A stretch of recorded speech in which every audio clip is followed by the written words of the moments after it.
ليه دايما المدرب بتاعك بيقولك وانت بتتمرن مش عايزك تتمرجح ومش عايزك تتهز، وبتشوف ابطال العالم كلهم بيتمرجحوا وبيتهزوا وبيعملوا كل اللي هم عايزينه؟ يا ترى هل بطل العالم بيتمرن غلط؟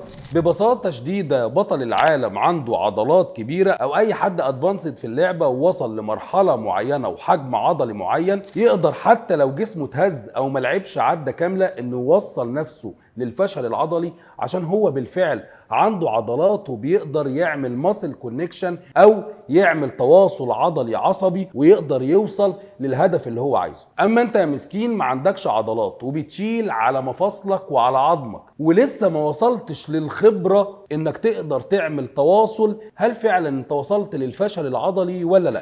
وكمان حاجة تانية، تخيل واحد قطر دراعه 60 سنتي عايزه لما يجي يتمرن يلعب بأداء عضلي كامل ازاي؟ انت مطالب منك انك تلعب عدة كاملة بتطلع فوق للآخر وبتنزل، اما هو حجم عضلاته بتمنعه انه يقوم بالأداء الكامل للتمرين. فبعد اذنك ما تقارنش نفسك بأبطال العالم او بالناس المتمرسة وبقالهم سنين في اللعبة، واسمع كلام المدرب بتاعك وخافف وزن والعب صح او تقل وزن والعب صح.